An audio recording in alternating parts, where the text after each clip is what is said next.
The college football experience, Oregon Ducks 2023 season preview episode on the Sports Gambling Podcast Networks, brought to you by our very own Patreon. Score exclusive perks, content, and contests, including our NFL win totals contest with $1,000 to the top winner. Join today, sportsgamblingpodcast.com/Patreon. Once again, that is sportsgamblingpodcast.com/Patreon. Remember, as always, folks, to let it ride. Hey, folks, this is Bud Foster. You're listening to SGPN. Let's let it ride.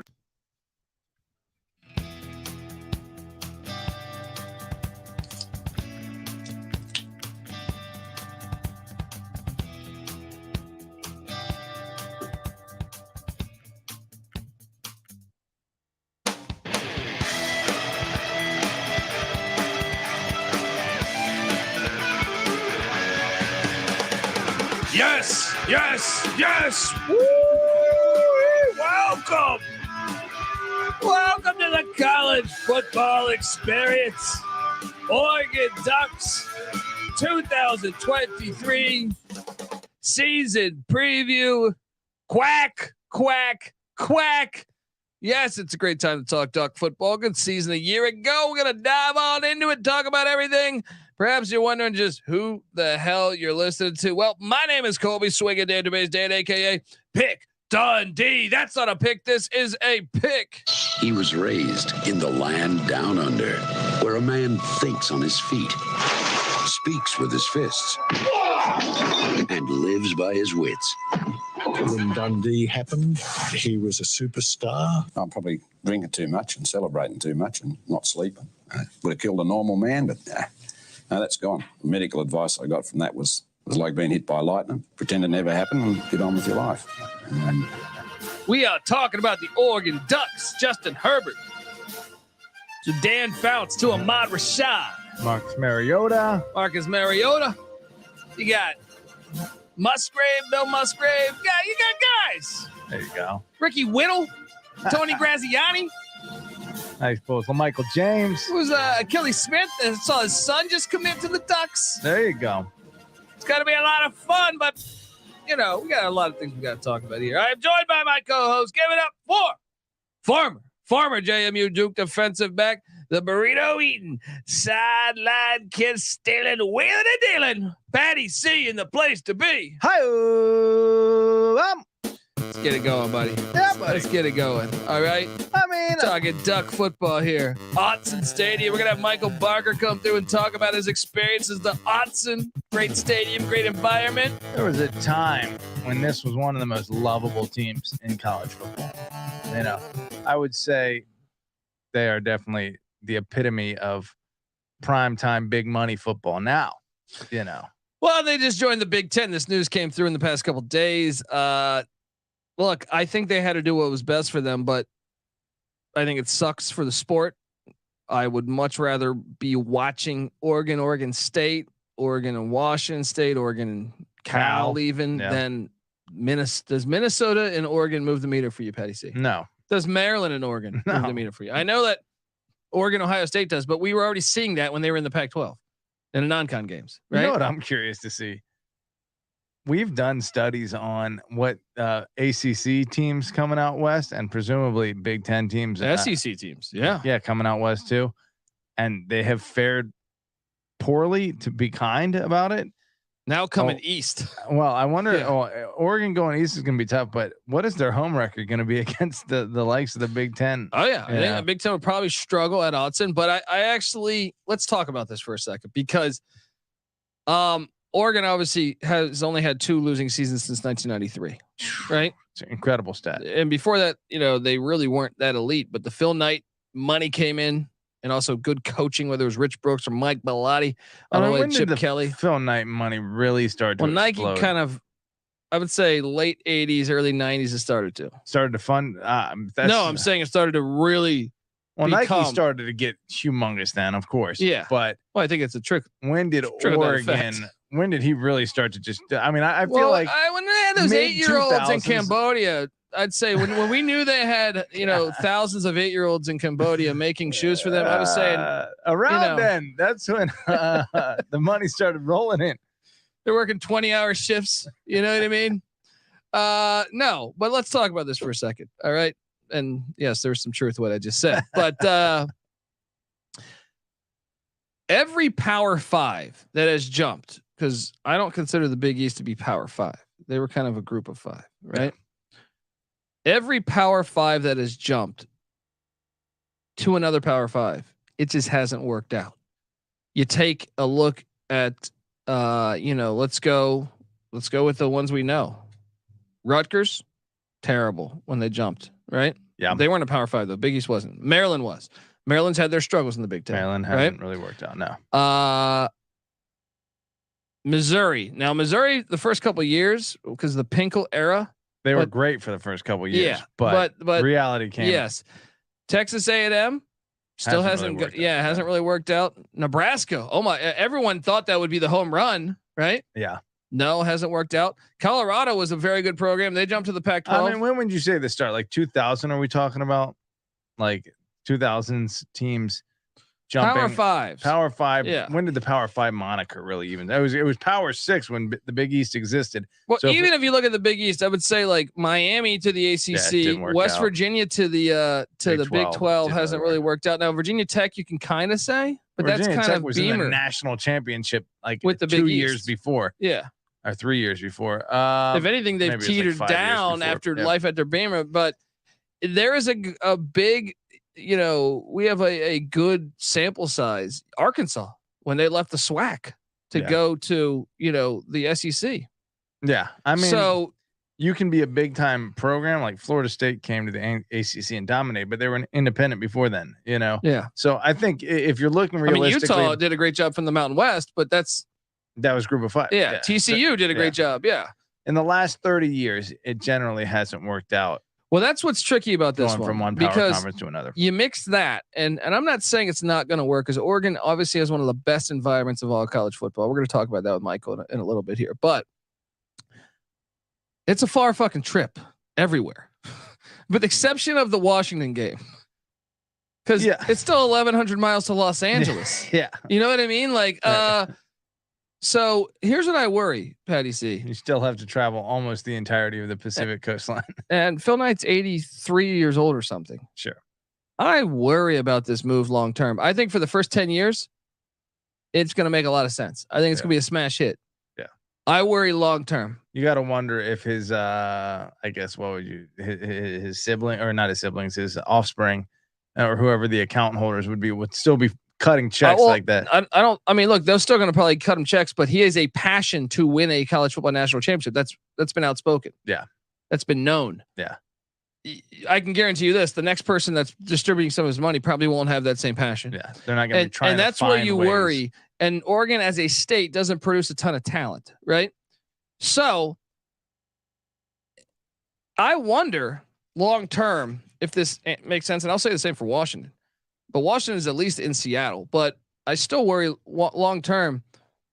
You start stockpiling a couple losing seasons.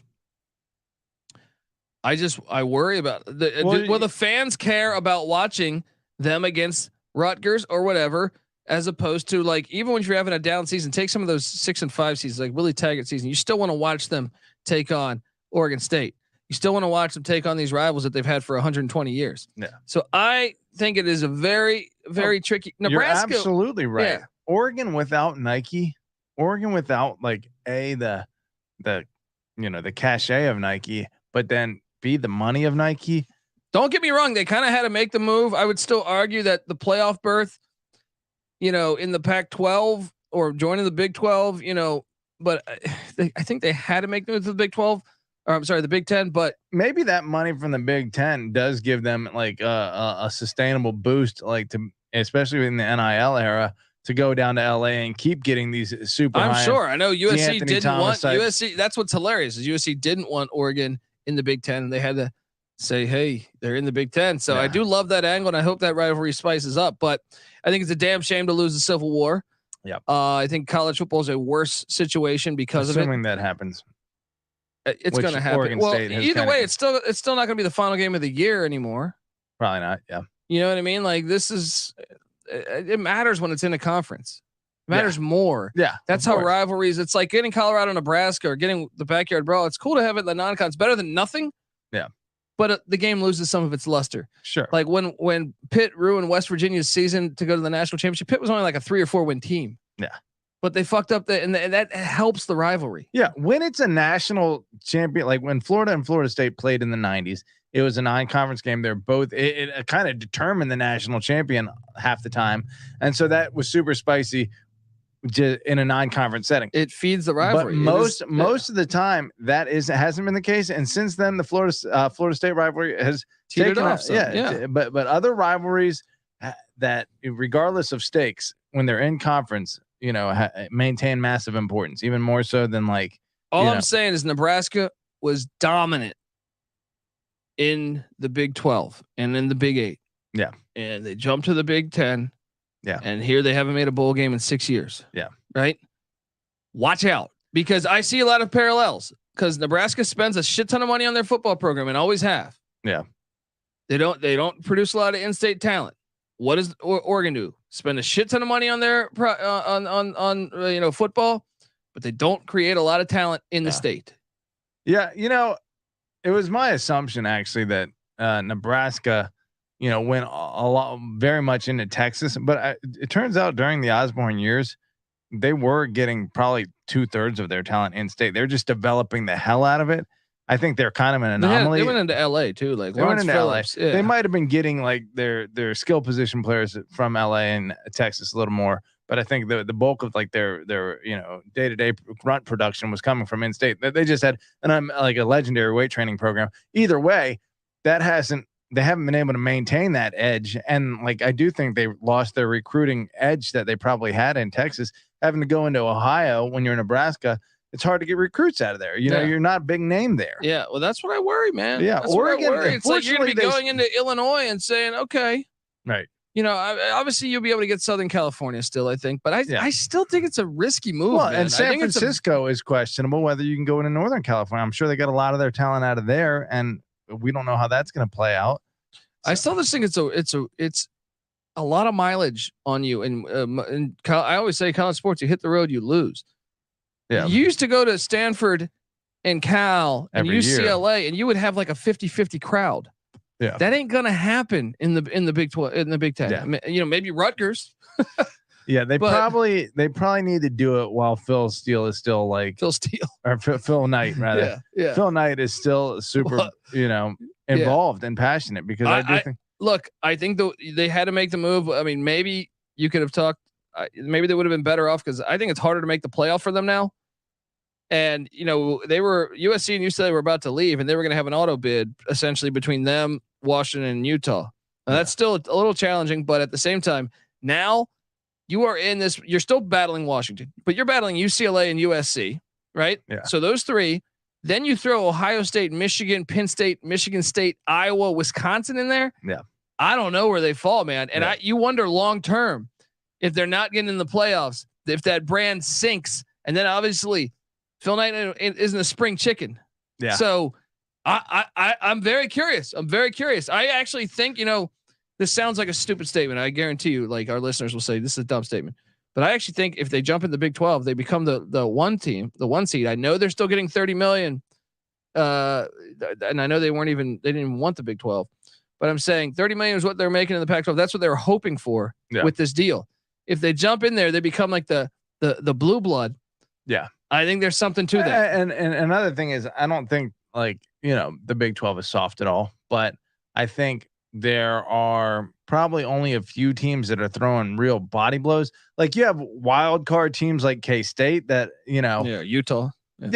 Utah now, but that's what I'm getting at. In the Big Ten, you have these teams like Wisconsin, like Iowa, like these teams are going to hit you in the body that a team like Oregon might not necessarily want to be facing on week. Oregon has gotten off on, having more speed than everyone they're facing and not having to face a ton of body blows. When they have, Oregon usually gives them a hard, or Utah rather gives them a hard time. Oregon State last year ran the ball like 18 straight times. Oregon State. Cal more recently under Wilcox has been a more powerful team. I feel like they've kept games closer against Oregon than they probably should. Oregon is not built to deal with that kind of and that's what the Big Ten is known for. So if you're taking body blows week to week, I mean, I'm not just directing this towards Oregon. I think Oklahoma entering the SEC. Now Texas, I think will be fine. Oklahoma's one. I think they might regret that decision when it's all said and done. Yeah, Oklahoma too. We'll see. We'll see. It's going to be interesting. But what do you make of Dan Lanning, Patty? A hell of a year one. Great year one. Maybe the most impressive. I know he's not. Didn't win the rivalry game, but yeah. Yeah, let's point that out. Oregon State is our darlings. Sorry, Ducks fans. We kind of love you too. But look, you are responsible for the part of the demolition of a classic 100+ year. Yeah, I'm super bitter about that. I'm not even a Pac-12 guy, but I'm saying come on, man. Like you're talking about if you want Klavikoff and Scott let us down, but so did the administrations at every one of those fucking schools. Yeah. Every one of those fucking schools failed. Yeah. In my Pathetic. opinion. Yeah. Dillingham gone, but Bo Nix, amazing year last year. We'll see if they can do it with a new guy at the helm, but I think Dan Lanning, impressive in year one. Yeah, definitely. I mean, I will say that my under cashed. I did play them on the under last year, and that cashed. They won their 10th game in a bowl game against North Carolina. Flex it. But I mean, obviously you can't be disappointed. It was a great first year. We're going to talk all about it with the exception of the Georgia game. Georgia game was fucking disgusting, but we're going to talk game all about one. it. You got to give a guy. It's true, but man, that was a bad game one. Dude. Yeah. Look at TCU. That was a bad game Oregon. too. Just saying. How the hell did Missouri play him so close? Someone figure that out. Yeah. Folks, we're going to talk all about it. We're going to talk about the offense, the defense, special teams. We're going to talk about every game on the Ducks schedule in 2023. Pac-12 should be awesome in its final year. That's the irony too. Yeah. It's like going out with a bang. It's absolutely hilarious. Look, we're going to talk all about it, but first, I want to tell you folks out there that the college football experience, Oregon Ducks 2023 season preview. It's brought to you by the Sports Gambling Podcast Patreon. Yes, it is the perfect spot for the diehard DGen. I can't talk. Sign up for the Patreon. You get access to exclusive contests, including the NFL win totals contest with $1,000 first place prize, plus a monthly SGP stories podcast. Mike Leach was a good friend. We're going to probably tell some stories about us hanging with Coach Leach there. May he rest in paradise. It's an ad-free, uncensored show highlighting the best stories from decades of being DGens. There's even a Discord channel just for our patrons. Sports Gambling Podcast has and always will give out their picks for free. Don't get it twisted, folks. This Patreon is just a way to support the network and fight back against corporate gambling. We've been independent since 2011, so come on. There's a reason. We got great fans. Help us out. SportsGamblingPodcast.com/Patreon. That's SportsGamblingPodcast.com/Patreon. Remember, as always, folks, to let it ride. All right, we are back on the College Football Experience Oregon Ducks 2023 season preview. And Patty C. Well, first off, folks, you should be, if you're hopefully you're watching on YouTube, youtube.com/the college experience. Remember, we also host the college basketball experience. Excited to see Dana Altman this year with the Ducks, with the basketball season tips. We're here every single night of the season. So check us out, subscribe, tell a friend. Also, the FCS college football experience. Any Portland State Viking fans out there or just FCS fans, check us out. You can all separate podcasts. Also, the college baseball experience. Oregon Ducks had a good season this past year. Check us out. We come together as one on YouTube, youtube.com/the college experience. Subscribe, tell a friend, all that good stuff. Good folks at Oregon would appreciate. Oregon's a great state. Beautiful fucking state, man. What do you think? Oregon fans, do you think they get They're down awesome with the likes of Portland State? Do you think? I don't know about that. I'd be curious. Hit us up. Cross love there. The Vikings, obviously. Jerry Glanville used to coach there. He's a friend of the program. June Jones, who played at Oregon and Portland State. Hey, we're not asking the program. you to love the Beavers here, but the Vikings, maybe there's a little love there. They have great names in the state. They do. Ducks, Beavers, Vikings. Beautiful. It's fantastic. Yeah. Check us out though, folks. YouTube.com/the college experience. Patty C, we got to talk about the portal. It's crazy these days. Got to open up with that. Let's talk about what has left Eugene, and we will grade the portal to see if they won or lost it. Patty C, offensive tackle Cole Young. He says, I'm out of here. Defensive lineman Sir Mells. Great name. He's out of here. Cornerback Avante Dickerson. Out of here. They're still in the portal, haven't landed anywhere. Linebacker Harrison Taggart. Shout out to Beverly Hills Cop Sergeant Taggart. Rosewood and Taggart. He goes to BYU in the Big 12. Defensive end Anthony Jones heads out. And by the way, Taggart was a 4-star. 24/7 rated him 4-star transfer. Same with Avonte Dickerson. That's largely what Oregon does these days, by the way. Well, 3-star Anthony Jones, defensive end, heads out to the Indiana Hoosiers.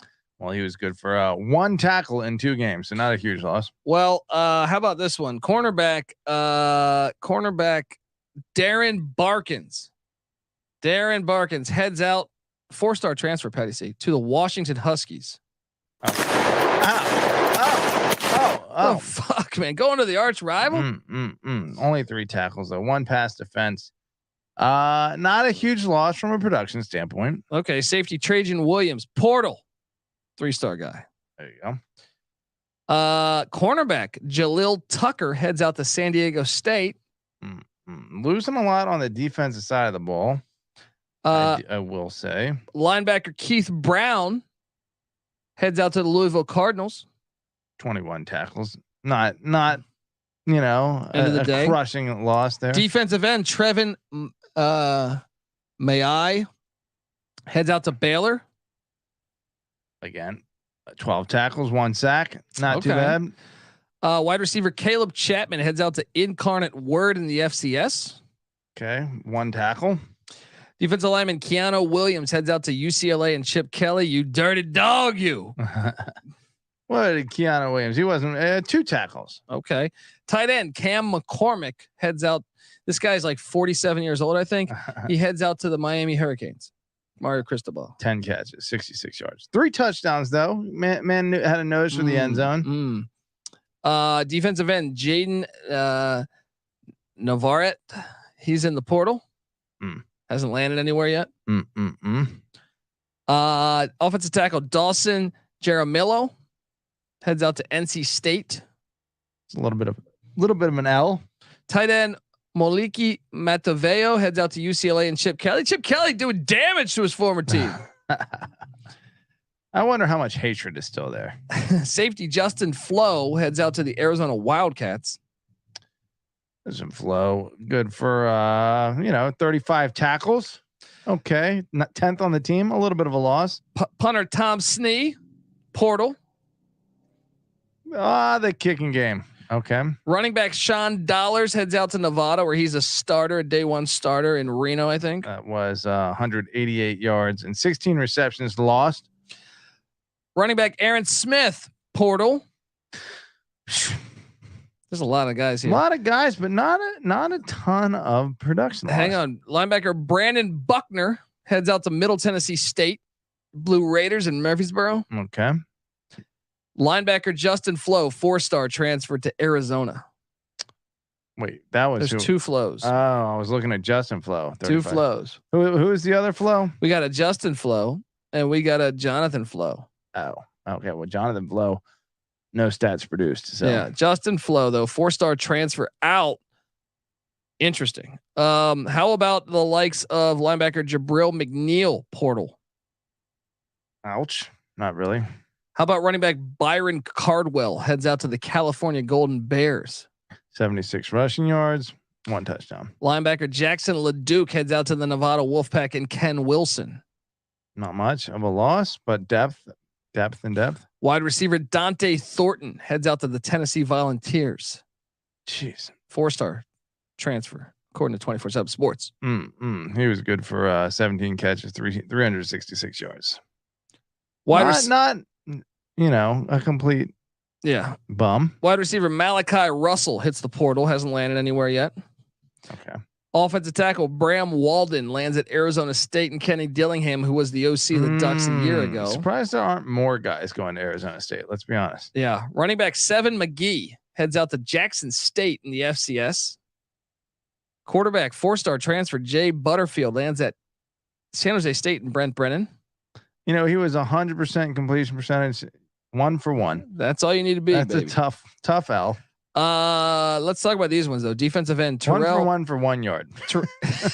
That's how you do it. Yeah. Defensive end Terrell Tillman heads out to Texas Tech, who's on the schedule this year.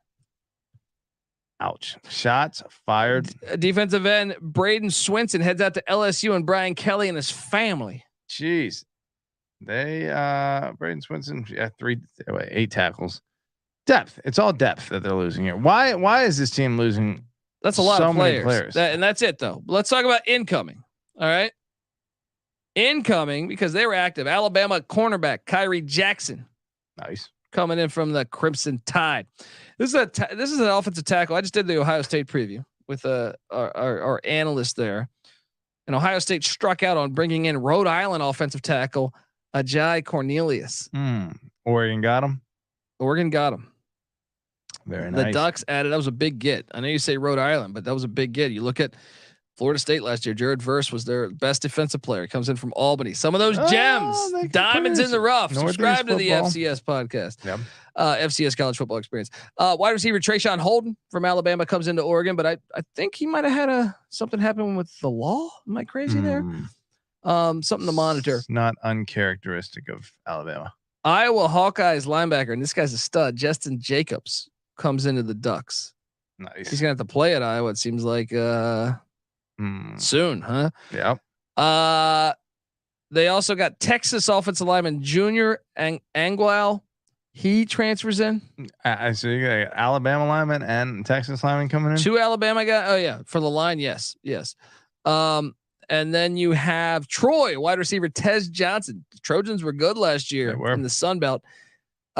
He comes in to the Ducks, and then safety. This guy was all Mountain West. Evan Williams from Fresno State. I'll drink a Evan Williams shot right now. Better than Jack Daniels. He comes in. He's a good safety. You know, Colby put me on to Evan Williams. Better than Jack Daniels. Got it. It's right there. No. It's Jack Daniels got too much sugar. Linebacker Connor Soul coming in from Arizona State. It's like they did a little trade, right?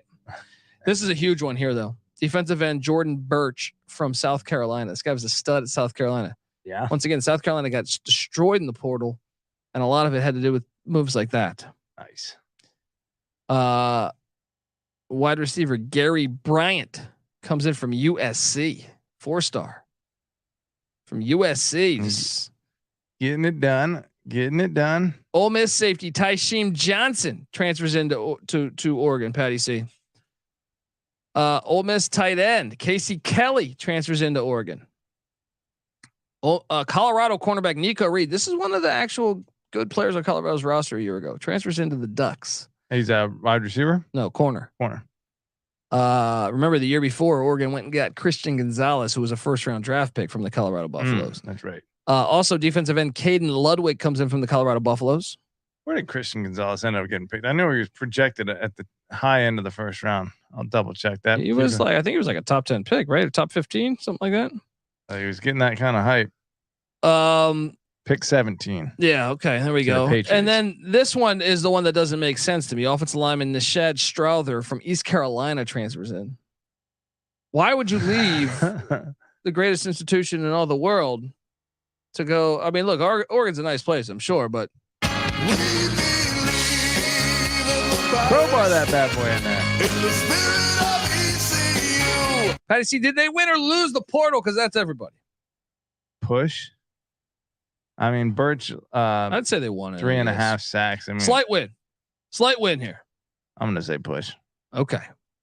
Well, let's take a look at this offense because who's there? Like, did they get a single impact, like super impact? Let's say the Bama guys.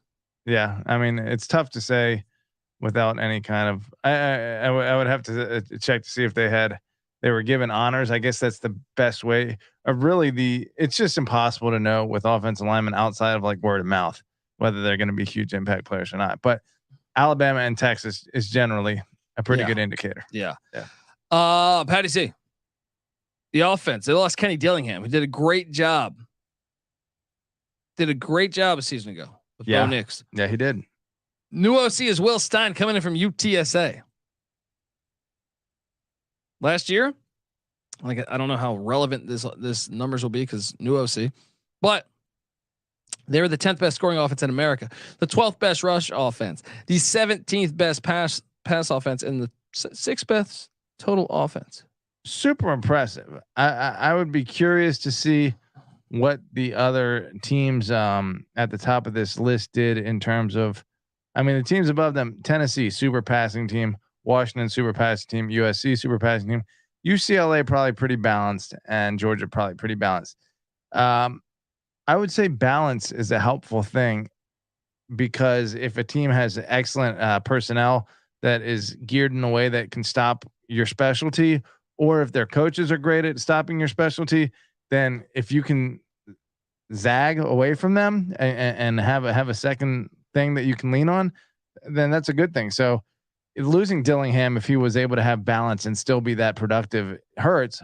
But hopefully they're able to replicate what they did last year, because that's super impressive. Over 500 yards a game. Yeah, I mean they should be excited because Bo Nix is back.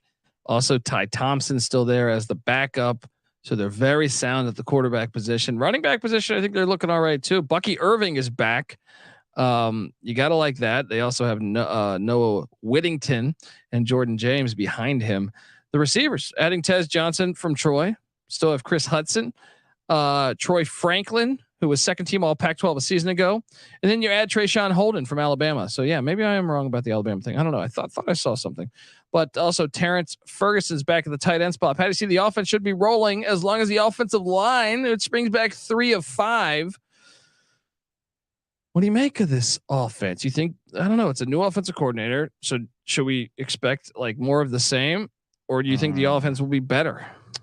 OC again was Will Stein. Where was he from again? UTSA. Well, they feel like they threw the ball around. Frank Harris. Captain Harris. Good production there. So I think, that bodes well for Oregon. All in all, 8 starters back who started college football games a year ago. Bucky Irvin, 1,000-yard back. I mean, and when you mentioned Bo Nix's production, 72% completion percentage, 35 or 3,600 yards, really, 29 touchdowns, 7 interceptions, and 510 rushing yards with 14 rushing touchdowns. He's a Heisman candidate, right? Yeah, definitely. I wonder where in the Heisman odds he lies, but if you're bringing back a 1,100 yard back and a Heisman level quarterback, you got to be a little excited. 100%. And they also bring back 8 starters on defense. If you added some of the transfers, Patty C, you got to be, and you think Dan Lanning, defensive side of the ball. I know, he coached under Mel Tucker, and Mel Tucker struggled at defense at Michigan State, but you would think Lanning, it might be easy to see that tide turn. Maybe they take a step in the right direction. Next, they return 3 of 4 on the defensive line. If you add in Jordan Birch as a transfer, so starter, that is. So 3 of 4 are starters a year ago. Brandon Dorless at the other end spot. Casey Rogers at the defensive tackle spot. Popo Amuave at the nose tackle spot is the newcomer here. Well, with Birch as well. The linebacking core gets 2 of 3 back. Justin Jacobs. Well, once again, when I say 2 of 3 back, 2 of 3 that started in college football a year ago. Justin Jacobs was at Iowa. Jeffrey Bassa does return though as a starter, and they're counting on Jalil Florence to be the newcomer there in a way, depending on how you look at that. In the secondary, Dante Manning is back at the corner spot. Kyrie Jackson comes in from Alabama. They also have Nico Reed, who I alluded to. And Bridge is also deep on that depth chart. They like him at the corner spot. Safety Tysheem Johnson from Ole Miss comes in. He's going to start. Evan Williams. So it's basically a new secondary from transfers. Noah Sewell that's Penny's brother. Yeah, he's gone. They are breaking in a brand new punter, but the kicker Camden Lewis is back. He was 14 of 16 on field goals a year ago. Second team all Pac-12. Patty C, is the offense and the defense going to be better than a year ago? Pretty tough to say. I mean, a lot of the big time players, like you said, Sewell, Gonzalez, gone. Dorless, though, 9.5 sacks, team leader in sacks, returns at the defensive tackle spot.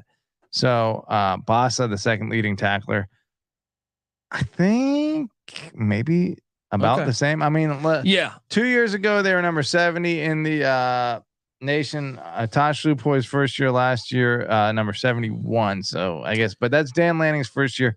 So you would think they're going to improve just on continuity alone from year 1 to year 2, right? Yeah. And I can tell you this, the non-con's a little easier. Last year they had Georgia and BYU, right? Eastern Washington was the FCS, but Eastern Washington was not a very good FCS last year. This year they get Portland State, not a very good FCS. Yep.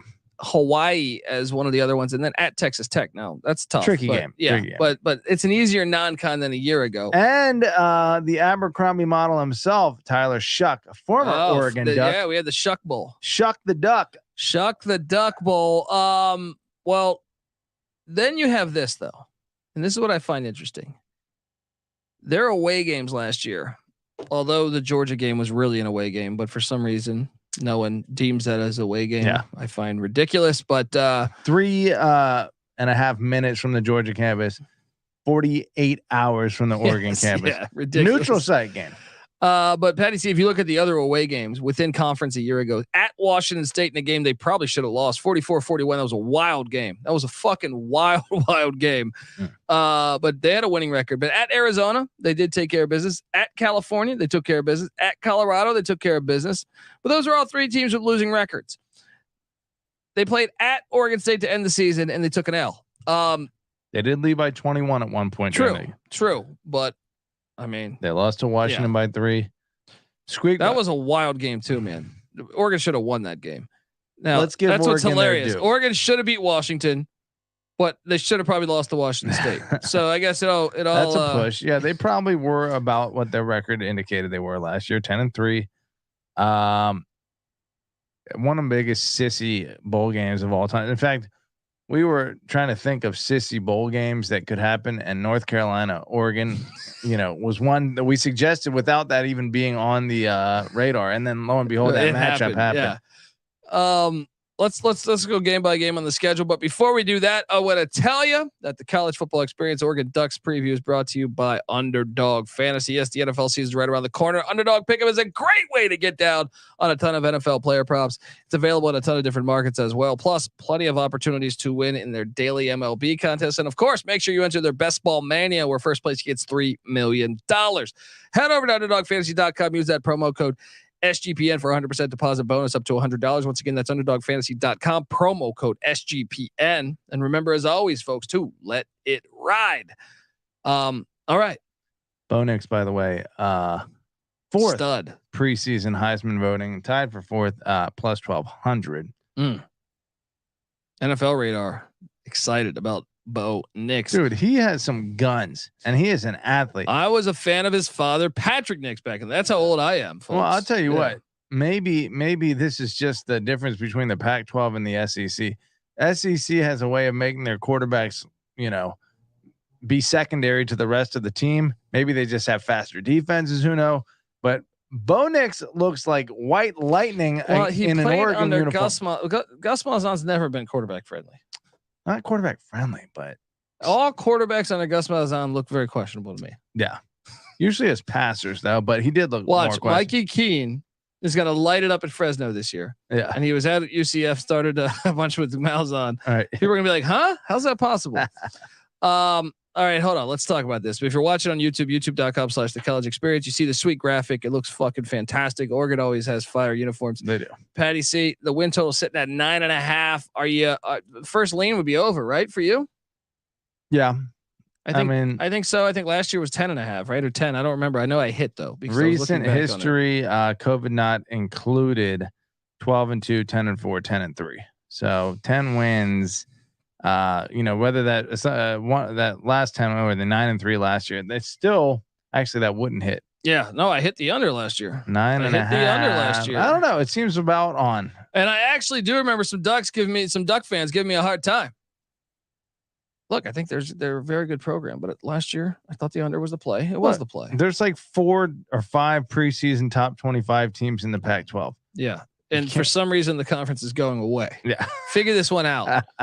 Let me get this straight. You have like 5 win totals that are above 9. Yeah. And you couldn't keep it together. You got a 6 team that's win totals at like 7 in Washington State.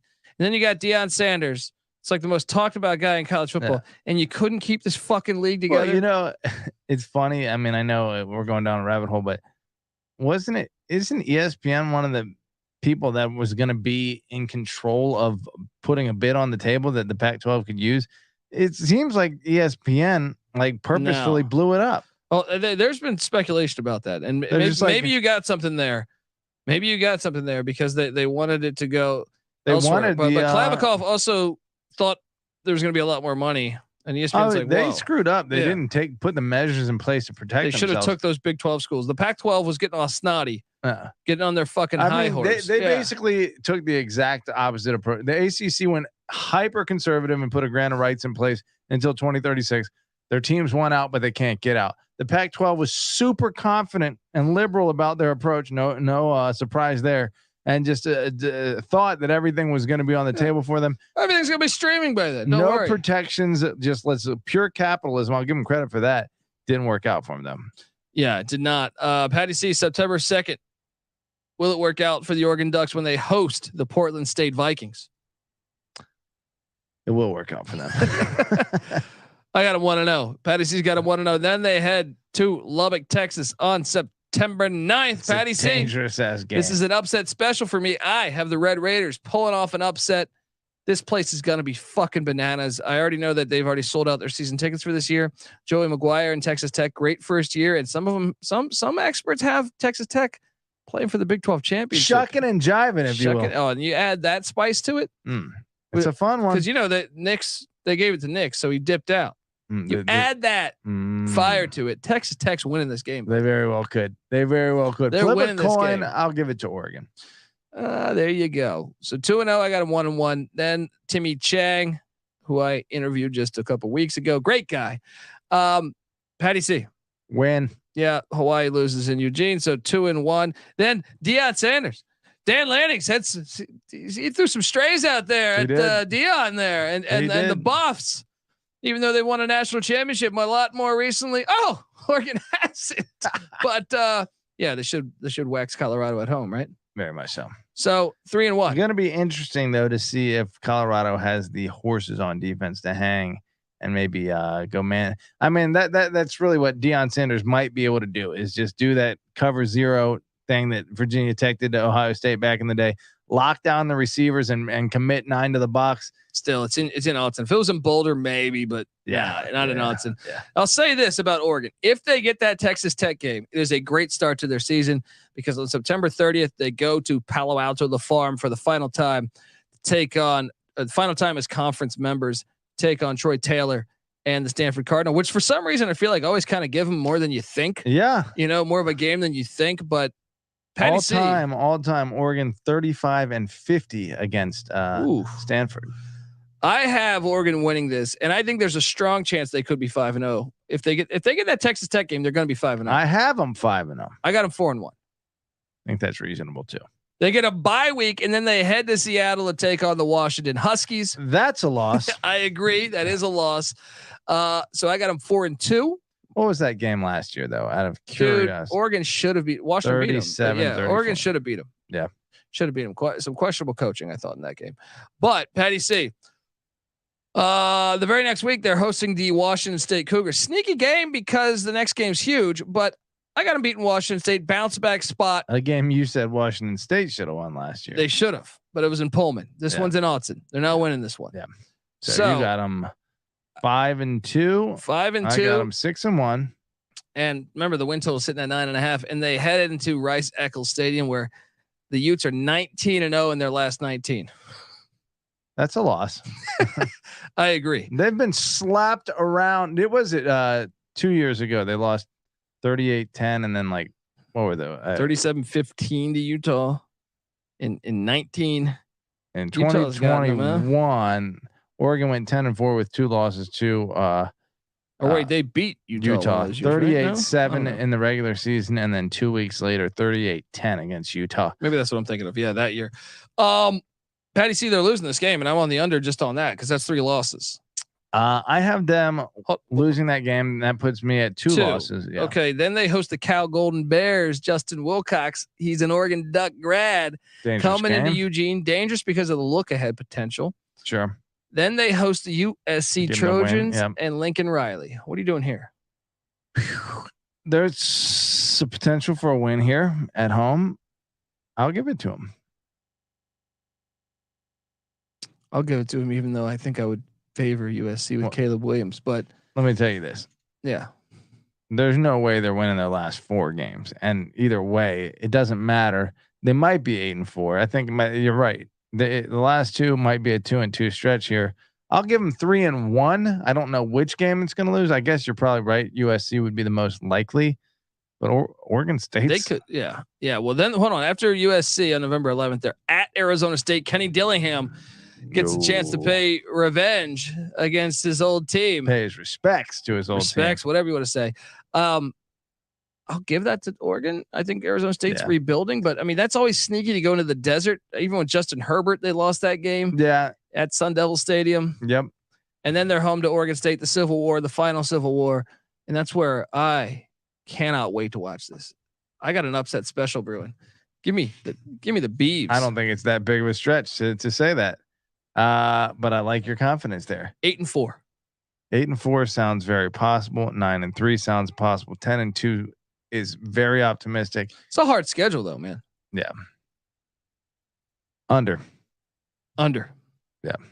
I mean, they could go over 9.5, and you got those road games are brutal. Washington on the road, Utah on the road, and then you got number 4 preseason USC and number 17 Oregon State. And some people have Texas Tech playing for the Big 12 championship. You got to go into Lubbock. That's you got to go into the desert. And look, Arizona Texas Tech preseason number 20. You got to go to. So it's 3 top 20 preseason road games. And Arizona State, which is just weird. And by the time you play Arizona State, it'll be like Dillingham year 2. I don't expect Arizona State to be great this year, much like Colorado, but things happen in the desert.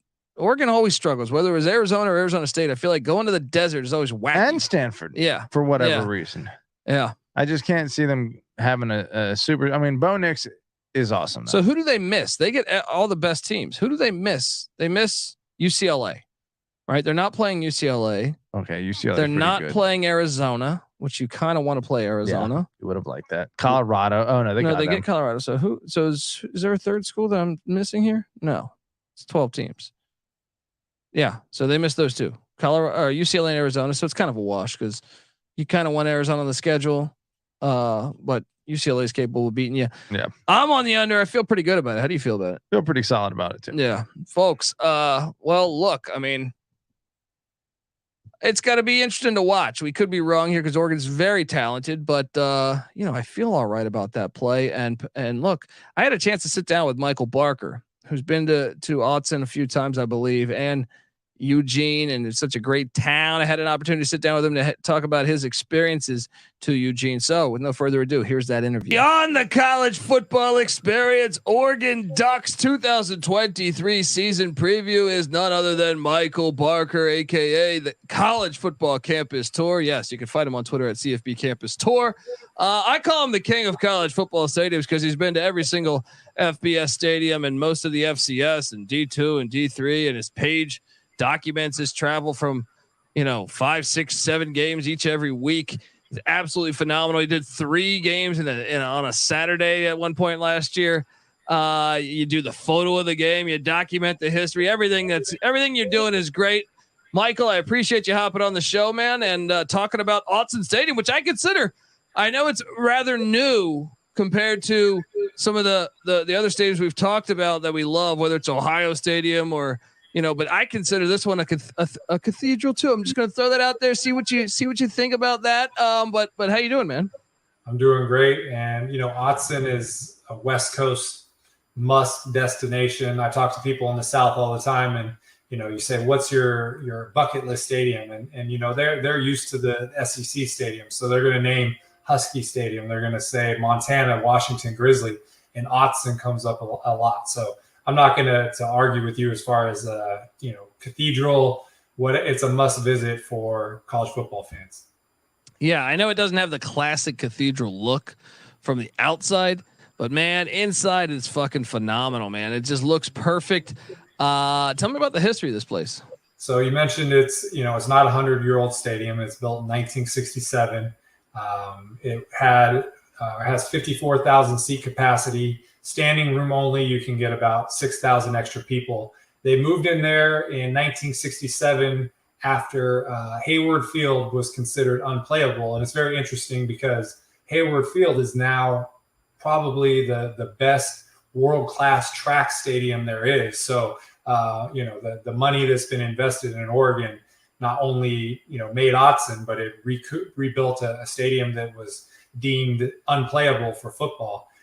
The record crowd there was 60,055 versus Arizona State in 2011 when game day came. Keith Jackson, one of our favorites, probably the best announcer in the history of college football. His quote is, "Autzen Stadium per square yard is the loudest stadium in the history of the planet." In 2007, the crowd registered a 127.2 decibel rating there. And just a little nugget, the Pac-12 championship is now played at that stupid vacuum Roomba hockey puck in Las Vegas. But in 2011, Autzen hosted the first ever Pac-12 championship game, a game they won versus UCLA. Oh man. Come on, Pac-12. How do you blow this up? No wonder why your conference is falling apart. No, I mean, that's great to know the history there on that. And this stadium always looks awesome. Like I've never been, but from a fan experience, it just seems like they get it. They are college football in this pocket in the Northwest, just unbelievable. How many times you been there, man? I've been there for 2 games and both of them were great. 2019, it was 37-35 victory over Washington State, last second field goal. And then last year, it was the rivalry game versus Washington, 37-34. They lost. Washington kicked the game-winning field within under 1 minute. And, what's different about Autzen is you don't get – West Coast has a reputation for not having – hostile, and I say hostile in a good way, fans. These people and unhinged is not even the right word. They're great fans and they impact the game and they are loud. And, Keith Jackson says per square yard is the loudest. Well, Lloyd Carr, former Michigan Stadium, said it's the loudest crowd he's ever heard. He plays in the big house and they have the biggest stadium in college football. So it just speaks volumes about the reputation, the participation of the fans there. And, they're right now West Coast hope, along with USC, to break through in the playoff and get a national championship. So, great crowd, great history, great stadium, and definitely one where you can let loose if you go attend a game at Autzen. I mean, and this is another one. Can you imagine a home playoff game at Autzen? Holy shit, the world would be incredible. Don't fuck this up, college football. Don't fuck this up. I know we've already agreed on one round. It should be both rounds. We don't care about the bowl games. We do not care about the camping bowl. We want to watch a game in Autzen in some of these legendary stadiums. I got to get to a game here. Michael, I appreciate you hopping on the show, man. And folks, like I said, go follow his page. You will not be disappointed at CFB Campus Tour. Thanks again, Michael. And maybe one day I'll see you at Autzen. Yeah, let's do it. And I'm just imagining a tweet right now with the greater than sign, right? Autzen Stadium greater than the Pop-Tart Bowl, right? So I'm ready. But yeah, we got to get out there for a game. But thank you for having me as always. Anytime. And we got to get there, man. And the shame on the Pac-12 for playing at that terrible stadium in Vegas. All right, man. Take care and have a wonderful night. You too. Thank you. You're welcome. Michael Barker doing the Lord's work, traveling to all the college football stadiums. And I know it's a great American man. That was recorded before, obviously, the jump to the Big Ten. Yeah. He's obviously not very fond of that move as well. And he's one that loves college football. And I don't think it's Oregon's fault. I think it's the Big Ten's fault. I think it's their lack of leadership's fault. We have argued a million times that one of the things that differentiates college football from the NFL, and the NFL has great tradition in its own right, but it hasn't leaned into it as hard, and college football has made a point of leaning into tradition. But NFL is going to fucking Applebee's. You know what I mean? It's like this corporate, it's corporate nonsense. We don't want the NFL on the college football level. Yeah. And Oregon's a perfect example of what is not the NFL. This is a small town. NFL has one of those. It's the Packers. It's the only thing cool left in the fucking NFL. Yeah. All right. The Oregon Ducks. The almighty dollar has taken over, but at the end of the day, you still got to. It's just college football teams playing the sport of football. I don't care how much money are in your coffers, right? It's 11 on 11 on the fucking football field. So I think Oregon's got a good chance this year, but it's a very tough schedule. Very tough schedule. It's going to be a fun to watch the final season of the Pac-12. Yeah. I wonder if Klavikov will be going to these awesome games that are happening every weekend. Who knows, folks? We're both on the under, but we still, hey, Oregon, we hope you don't turn into Nebraska. Quack. But tread lightly. Tread very lightly. This is the College Football Experience. Subscribe to the College Basketball Experience, the FCS College Football Experience, the College Baseball Experience, Sports Gambling Podcast, doing all 32 NFL previews. Check out all that stuff.